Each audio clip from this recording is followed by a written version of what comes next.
O sea, desde mi práctica docente también siempre fue una lucha por los derechos de los chicos. Yo ingreso a la universidad y también lo concibo mi práctica, mi desempeño, también como una lucha por el derecho a la educación. Entonces no me era ajeno esto de conformar el centro de estudiantes, de ser delegada de mi curso. Claro, pero vos lo hacías porque te surgía naturalmente y porque era lo lógico, lo legal, si quiero, y el centro de estudiantes. Lo legal. Lo legal. Sí, tal cual. Llegás te falta un año para terminar desde la carrera. Claro, llego al 75, como era mi práctica, yo rindo todas mis materias en diciembre, porque si bien trabajaba y estudiaba, pero me sacrificaba mucho para rendir mis materias en diciembre, ¿no? Y me quedaba los meses de vacaciones libres y yo retomo el próximo año siempre sin adeudar materias, con un promedio de 9.26 en general en la carrera. ¿Promedias? Sí, realmente. Muy buen promedio. Realmente estudiaba y me estaba muy comprometida. Te recibiste muy jovencita de maestra. Y claro, porque yo soy maestra normal nacional. Normal nacional, claro. Me faltan unas pocas materias para terminar mi carrera y se viene todo lo que ya percibíamos que venía a nivel político. La AAA, las amenazas a mis compañeros, las bombas a los militantes, los compañeros ya detenidos en Río Cuarto. Porque en este principio de año me ofrecen un cargo docente en el Colegio San José de San Agustín, colegio privado. Yo tenía mis abuelos allí, yo me he criado con mis abuelos y entonces era como mi propio hogar. Y me pareció bien, me pareció prudente aceptar este trabajo, estar con mis abuelos que siempre me requerían que estuviera más con ellos. Y entonces me voy a vivir a San Agustín con la idea de continuar estas materias que me faltaban, terminarlas en el Cabret, en el Instituto Cabret de Córdoba, que además es un instituto, digamos, un centro educativo muy prestigioso en cuanto a la formación de psicopedagogos. Y de paso dejabas que pasara un poco la tormenta. Sí, eran... En San Agustín, digo, en un pueblo vos dijiste, bueno, en este pueblo voy a estar acá voy a estar protegida. Estaba feliz porque estaba con mis abuelos, donde yo creo que si algo después me permite sortear todas las dificultades serias que me pone la vida, es todo el amor que yo recibí, de la forma en que fui criada, acompañada por mi familia, y mis abuelos eran tal vez quienes más me daban ese cariño y esa protección. Esa red que te contenía. Exacto. Me pongo de novia en ese tiempo en San Agustín y empiezo también a pensar en un proyecto de familia. Tenía la escuela a una cuadra de mi domicilio. Yo estaba feliz de casarme a fin de año, instalarme en una casita que estaba muy cerca de la casa de mis abuelos. Estaba feliz realmente. Mis alumnos venían a buscarme todos los días.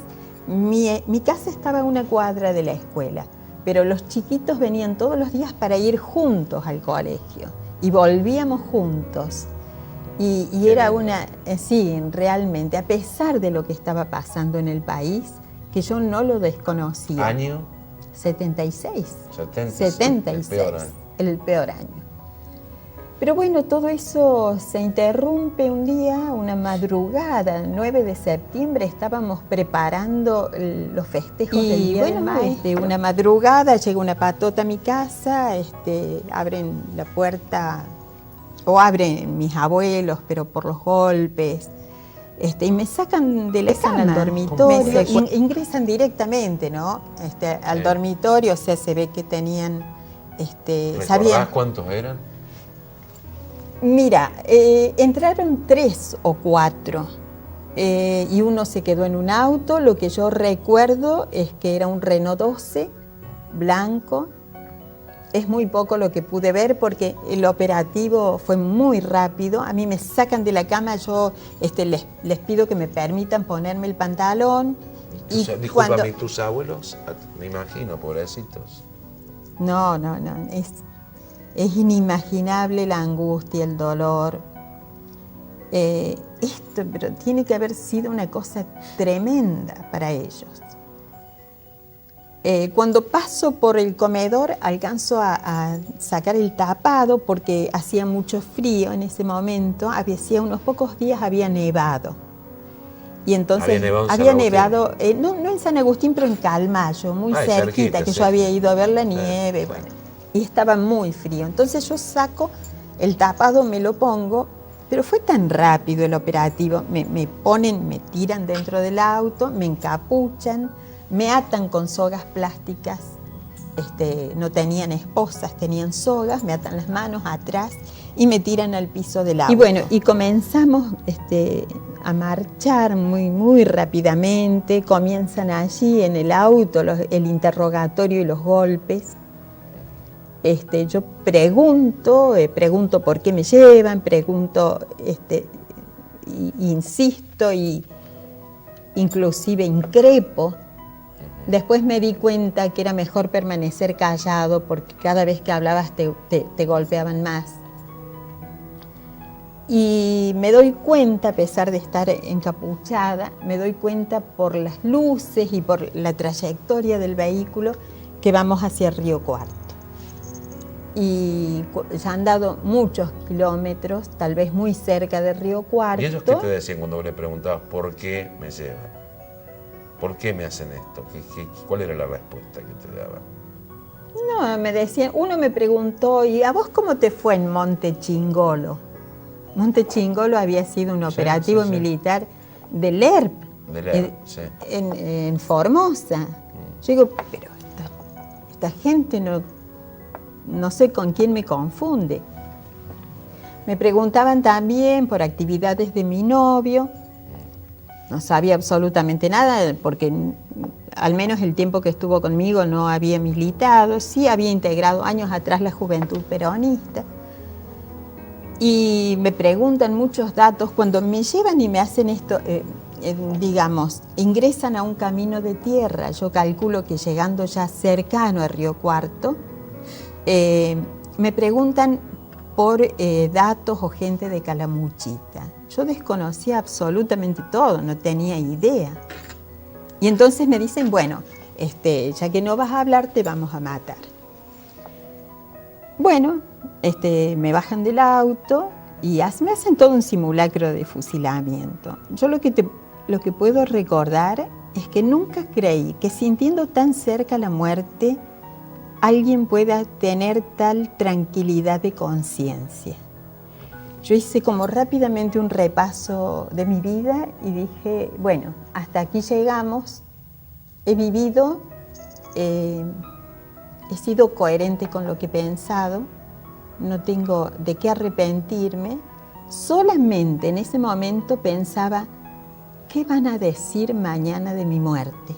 Mañana me van a encontrar muerta en este lugar, mañana vaya a saber cuántos días, y van a decir lo mismo que dicen de tantos compañeros que sacan de la cárcel, que fragúan enfrentamientos y los fusilan.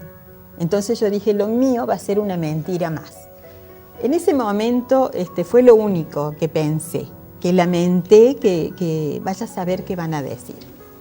Bueno, evidentemente esto fue un circo, unos minutos de circo que para mí fueron eternos, no sé cuánto. Volvieron a subirme al auto y me llevan a la central de policía de Río Cuarto. Y bueno, allí me alojan en un calabozo, pasé toda la noche tapándome con el tapado que había llevado, porque no tenía un guardia me trajo unos diarios para que no estuviera tan frío el piso. Y bueno, esa fue mi primera noche de alojamiento. ¿Y a dónde te derivan después? Bueno, yo no me acuerdo cuánto tiempo estuve en la central de policía. ¿Te torturaron ahí en la central de policía? Sí, nos golpeaban a todos. ¿Permanentemente? Permanentemente. Cada interrogatorio era una sesión de golpes sobre todo, ¿no? A veces nos llevaban y no nos preguntaban nada, solo nos golpeaban. Y me acuerdo que en uno de esas sesiones de interrogatorios estaba gente, personal militar. O sea, porque a mí me había detenido la policía. Sí. Vienen los militares, participan del interrogatorio y entonces yo vuelvo a preguntarle. Es decir, yo creo que ustedes se equivocan conmigo, yo no cometí ningún delito.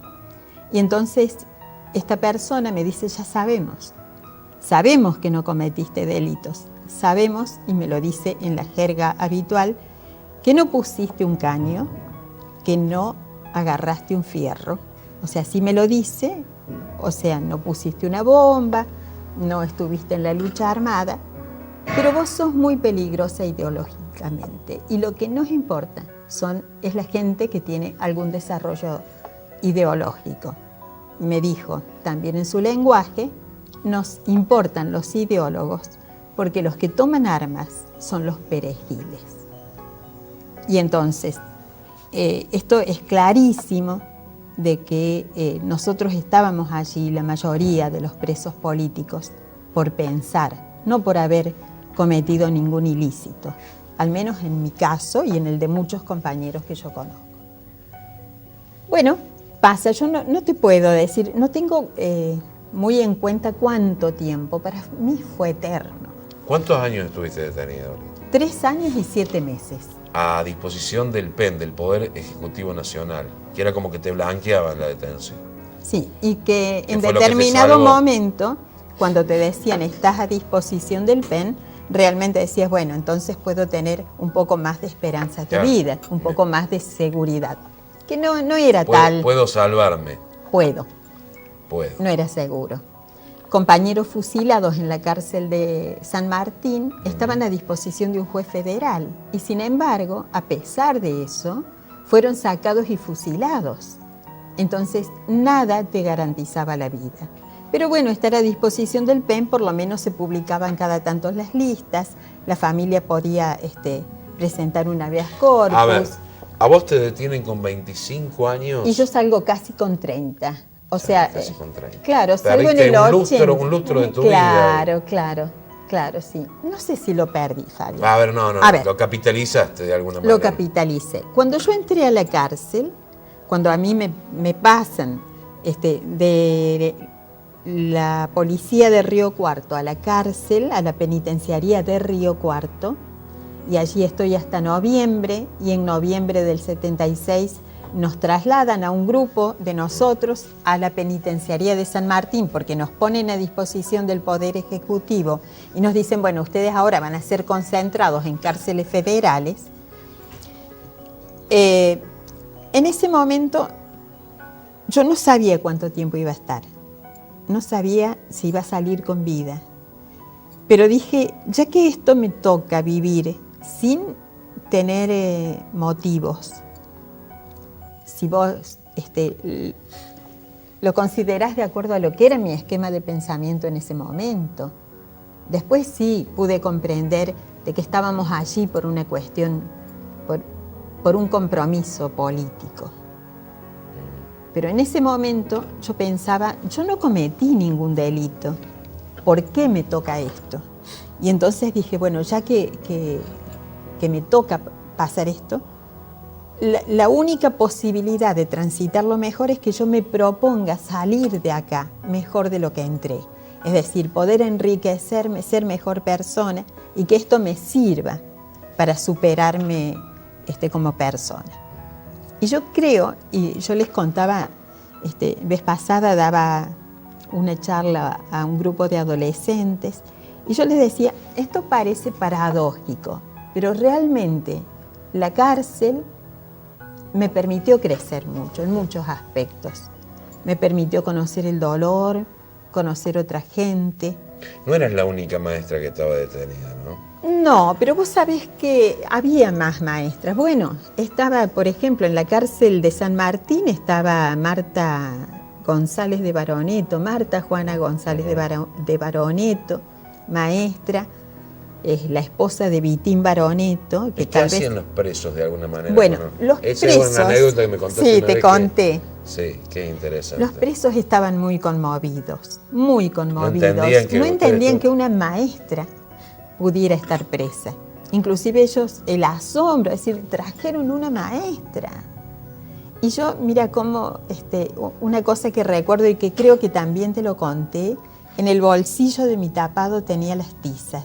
Sí. Que ese día había escrito en el pizarrón, yo tenía segundo grado en la escuela San José, y me había traído unas tizas en el bolsillo. Y te quedan las Y tizas. es como que era algo, tenía Hay que algo. aferrarte. También Exacto. es como Sí. emblemático y para mí realmente me llenó el alma de ternura.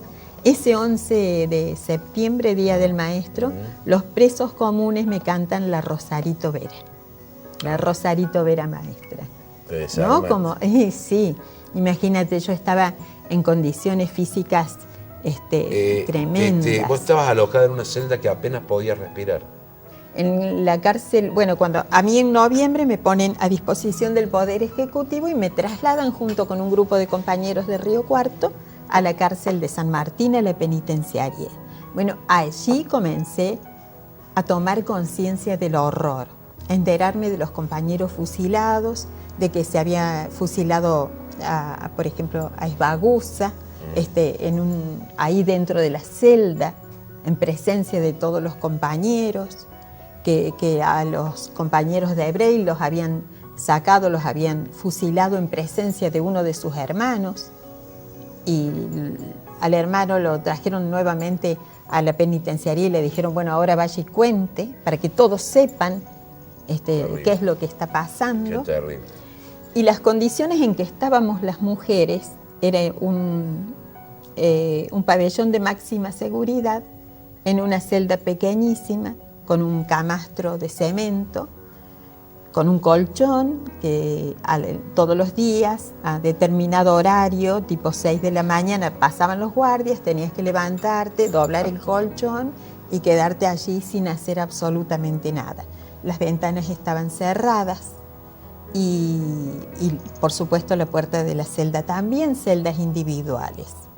Entonces ahí es que con la falta de aire, a mí se me repiten los episodios de bronquitis, ¿no? De bronquitis asmatiforme, hasta el día de hoy. ¿Y vos te tratabas de respirar por una Yo no tenía rendijita? no tenía aire. Y entonces descubrí que la puerta no llegaba, o sea que había un espacio entre la puerta y el piso y que por ahí entraba un soplo de aire. Y entonces yo me tiraba al piso y podía aspirar el aire que entraba. Las condiciones de la cárcel de Córdoba fueron terribles. Por ejemplo, yo entro, cuando ingresamos a la cárcel, lo primero que veo es una compañera en una cama ortopédica. Era Marta Sandrino, psicóloga de Villa María, que la habían baleado, tenía un balazo de fal en la columna y había quedado hemipléjica. Y bueno, me encuentro con mamás que estaban buscando a sus hijos, el caso de una querida compañera grande, que era la mamá de Raúl Molina, el presidente del Centro de Estudiantes de Arquitectura, que estaba buscando a su hijo porque lo habían llevado a los militares, estaba desaparecido. Y la detuvieron a ella. Y la detuvieron a ella. Me encuentro con esto, con compañeros que habían sido fusilados, sacados de la cárcel y fusilados, y con mamás, con sus hijos, o mamás que estaban buscando a sus hijos desaparecidos. Entonces, Córdoba fue para mí tomar conciencia del horror. Nosotros no teníamos visitas. Mi familia tenía que confiar que yo estaba ahí, porque no me habían visto nunca. Nos traían paquetes, los familiares podían traer paquetes los días martes y viernes, por ejemplo. Entonces nosotros nos desesperábamos esperando los días martes o viernes, y porque los familiares que nos traían, un jabón, un paquete de algodón, cualquier cosa, pero los guardias nos hacían firmar que recibíamos el paquete del familiar. Entonces nuestra desesperación era ver quién de la familia había venido. Y por el otro lado, el familiar, si le recibían el paquete, era una forma de tener alguna certeza de que estábamos ahí. Con el tiempo yo me entero que todos los martes y todos los viernes, y a veces otros días de la semana, mi mamá iba a llevar el paquete y se sentaba en la vereda de la cárcel. Mira. Y desde allí me acompañaba todo el día. Dicen, una mañana me sacan para llevarme a Coordinación Federal. Y en Coordinación Federal me dice, usted va a ser liberada mañana. Así que retorna al penal y mañana va a ser liberada. Perfecto. Vuelvo, reúno mis cosas, las pocas cosas que podía llevarme. Me despido de mis compañeras y me vuelven a llevar a Coordinación Federal. Me tienen todo el día en el que me dicen, no, Coordinación Federal en Buenos Aires. Me tienen todo el día verdugueándome. En términos comunes, que no, que vos tenés una causa en La Plata. Y yo tenía bastante temor porque sé que muchos de mis compañeros eran liberados y vueltos a secuestrar en la vía pública. O sea, legalmente le daban la salida, pero cuando salían eran chupados, eran tomados y desaparecidos definitivamente. A mí me tienen hasta cerca de las 9 de la noche. Yo después de casi 4 años no conocía el dinero, no sabía el valor, nunca habíamos manejado dinero. Tenía algo porque mis familiares me depositaban para poder comprar algo de alimentos y reforzar la dieta. Lo mismo, estaba en condiciones lamentables físicas. Los presos comunes juntan dinero y me completan el valor del pasaje a Córdoba. Pero yo no sabía, cerca de las 9 de la noche me dicen, váyase. No tenía documentos. ¿Quedaste sola en Buenos Aires? Sola, y me ponen en Buenos Aires en la puerta de Coordinación Federal con el dinero en la mano y sin documentos. Pero en ese momento da la casualidad que había un matrimonio que habían detenido a la señora, viejitos, más de 70 años. Y entonces este señor iba caminando delante mío, me acuerdo que había que bajar una escalinata, y entonces él se da vuelta y me pregunta dónde voy. Y entonces le cuento, recién me liberan, soy una detenida política, y le cuento brevemente cuál era mi situación. Y este señor, yo siempre dije, si existe el ángel de la guarda, debe ser ese. Entonces me llevó hasta la estación terminal de ómnibus, salía un colta y había un asiento. Y entonces él me saca el pasaje, me acompaña, me siento y emprendo el regreso al más fuerte. Y llego al más fuerte, con todo el miedo, con toda la inseguridad, con todo el dolor a cuestas.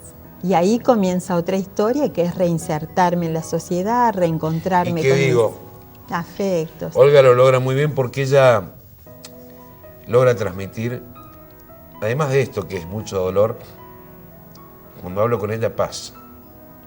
Lograste la paz. Sí, estoy en paz.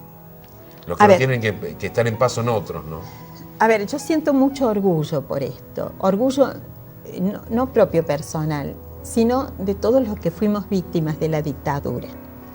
El haber podido trabajar, militar, por la memoria, por la verdad, por la justicia, y haber logrado que los causantes de tanto dolor, los responsables del terrorismo de Estado, de este genocidio tremendo que se desató sobre nuestro país, hoy estén juzgados con todas las garantías de ley. Que nadie haya salido a hacer justicia por mano propia. Pero primero, ¿qué hiciste con tu vida? ¿Pudiste rehacer tu vida? ¿Tu novio? ¿Ibas a tener una familia? Eso no lo pude lograr. Pero de todos modos, yo pude reconstruir mi profesión, avanzar en eso, cursar unos cuantos posgrados. Y hoy jubilada puedo trabajar en esto que fue mi compromiso, ¿no? Seguir luchando por los derechos humanos, pero realmente absolutamente dedicada a esto y a las cosas que me interesan, y sentir que esto, ¿no? Que cuando yo estuve en un momento al filo de la muerte, ya presintiendo. Y sin embargo, la vida, sigo teniendo la vida. Pensar en que era mi deber honrarla. Y es lo que trato de hacer, lo que he tratado de hacer siempre. Honrar la vida, esto es, ¿no? La mía y de la gente que tengo cerca. Y construir, en la medida de lo posible, otra realidad.